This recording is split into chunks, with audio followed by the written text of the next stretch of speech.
estou falando tudo isso para que vocês entendam. Primeiro de tudo, existem diversas oportunidades debaixo do nariz de vocês.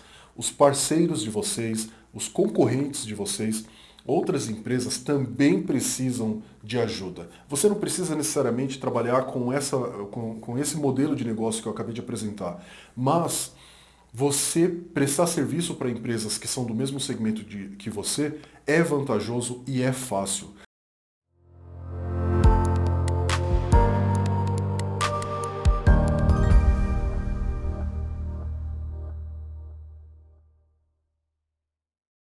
E chegamos nessa aula onde nós vamos ver como você faz o que você faz, como você produz o seu produto, enfim. O que nós vamos ver é como criar uma estratégia para que a gente possa chegar até o cliente. E aí eu vou mostrar essa estratégia que inclusive foi a que eu utilizei para me reerguer da terceira vez que eu quebrei. Sim, quebrei um monte de vezes. Bom, eu vou resumir porque é muita coisa, tá? A história é longa, mas eu vou deixar detalhado no material, só que eu quero que você fique bem consciente de que ainda nessa aula nós não vamos ver o todo do como. Nós vamos ter outros módulos onde eu vou explicar algumas ferramentas e aí sim vai fazer muito mais sentido você colocar em prática naquelas aulas. Então essa aula aqui, eu vou começar ela agora e a gente vai dar prosseguimento em todas as outras aulas dos próximos módulos. E aí eu vou contar para vocês como que foi isso, como que eu me reergui. Primeiro de tudo, vocês precisam entender um pouco sobre o que eu faço. Hoje eu já não desenvolvo, mas eu sou programador. Então, isso vai fazer muito sentido quando eu falar para vocês que para me reerguer ou para criar negócio, eu sempre penso em algo que não use o meu tempo, tá? Então a base do meu trabalho hoje é essa. Eu faço soluções para que elas rodem sem que eu tenha que executar. Então elas ficam rodando no automático. A base do meu trabalho é essa, eu coloco minha equipe para trabalhar dessa forma. Então o meu trabalho ele é em cima de inteligência e não de tempo. Ponto. Então com isso vocês já vão conseguir ter uma ideia do que é que eu fiz e por que eu fiz. Eu vou abrir mais um parênteses aqui. Em 2003, eu tinha comprado uma empresa, que depois remodelei ela e virou a minha agência. E lá em 2003, as coisas estavam borbulhando e tudo mais, porque Google estava ultrapassando o Yahoo, que era um dos grandes buscadores que existia na época. O KD, nossa, nem sei se vocês vão lembrar o que é KD ou se vocês sabiam que existia. Mas enfim, a Google ela estava crescendo, tá? Ela já era bem conhecida, tal, como buscador, mas os serviços, as ferramentas que ela estava criando ainda não eram muito conhecidos. Então, como é que lá em 2003 eu consegui me destacar, sendo que tinha um monte de agências ao meu redor por causa do Google? Eu utilizava ferramentas do Google e essas agências não estavam focando nisso. As agências estavam focando em site, flyer, cartão de visita, enfim. Era mais a parte impressa e um pouco deles estava indo para site. E eu estava indo num caminho que não estava sendo muito explorado. E consegui me destacar graças a isso. Parênteses fechado. Então, o que eu estava pensando ali na hora de me reerguer em 2013 foi justamente de como que eu poderia utilizar o Google. E foi aí que eu tive a grande sacada.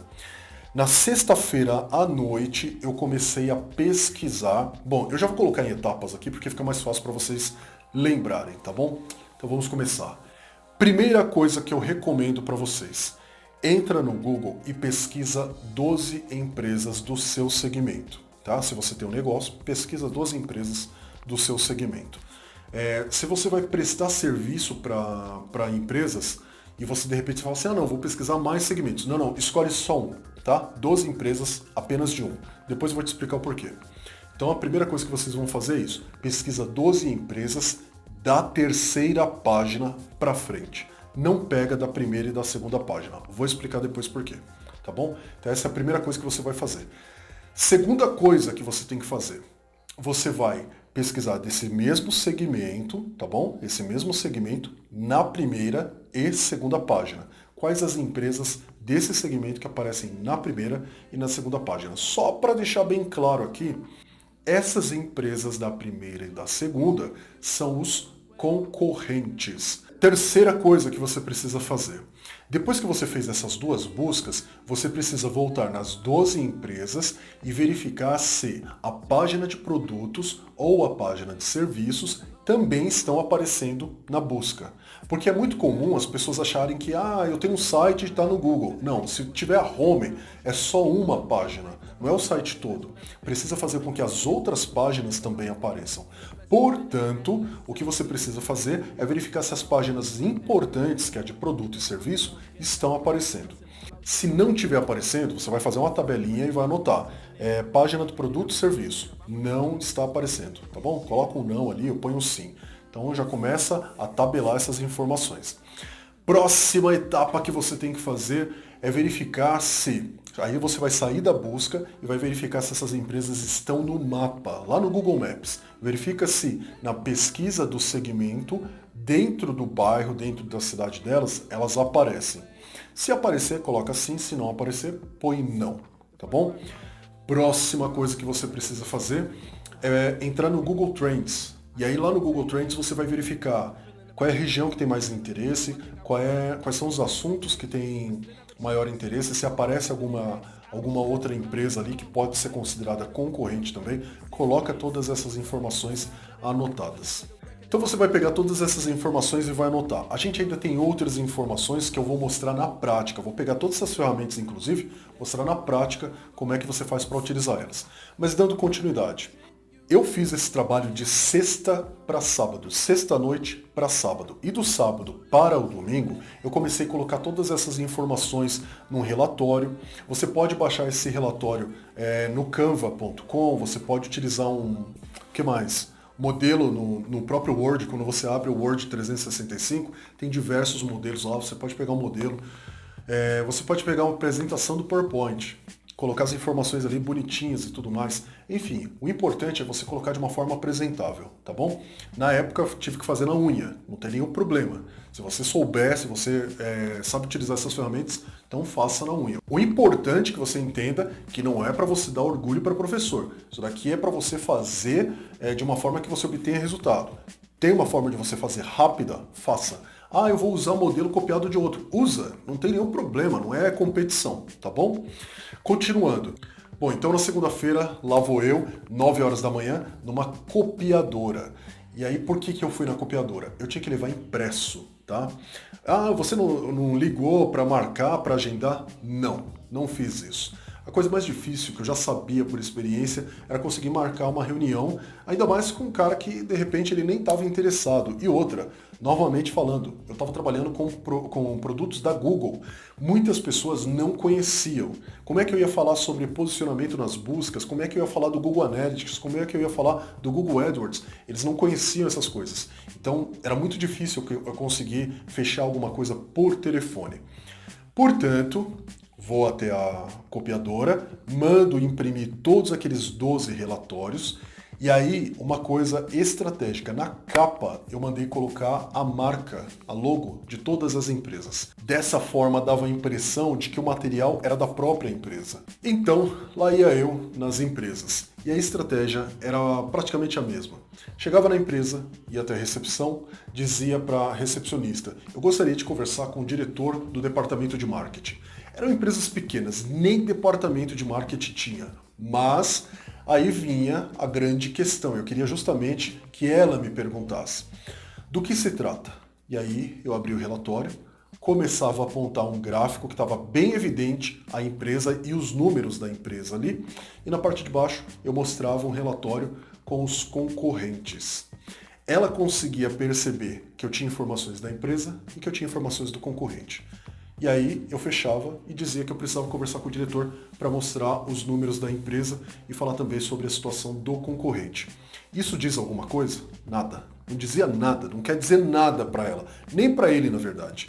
A única coisa que ela via que eu tinha informações, sabia que era do concorrente, sabia que era da empresa, e o que ela fazia? Ela ia até a sala do diretor. Antes de continuar, eu preciso falar uma coisa. Das 12 empresas, eu só consegui falar com 8. E dessas 8 eu fechei com 5. Algumas dessas aí, se eu não me engano, umas duas ou três, enfim, o diretor não estava no momento. Aí ela ligou e acabou marcando uma reunião para depois do almoço, tá bom? Os outros eu não consegui falar mesmo. Então, das 8, eu fechei com 5. Porque o que acontecia? Eu ia até a sala do diretor, aí ele entendia que, na verdade, eu estava prospectando apenas, que não era relatório da empresa nem nada, mas com a minha explicação já era o suficiente, que eu tinha informação deles e do concorrente, que era o que mais chamava atenção. E aí vem uma coisa aqui que é muito curiosa. Alguns deles não queriam fechar comigo. E por que fecharam? Porque eles não queriam que eu pegasse as informações deles e levasse para o concorrente. Porque se o concorrente me contratasse, eu ia acabar utilizando as informações que eu tinha ali.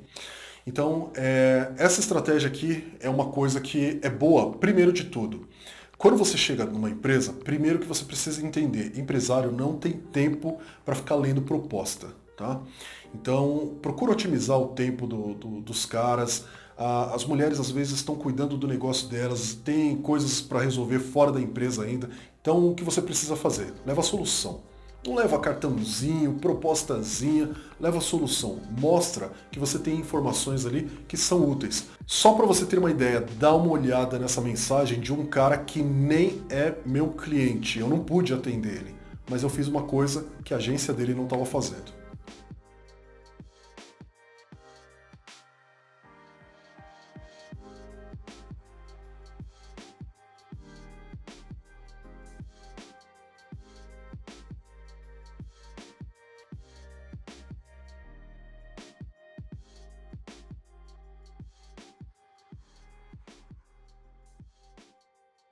É isso, é uma coisa muito simples. As pessoas elas querem ser ajudadas, não atrapalhadas. Então essa é a primeira coisa que eu indico que você faça. Segunda coisa, mostra que você tem potencial, mostra que você é capaz de obter informações que a agência deles não consegue, ou às vezes consegue, mas não usa.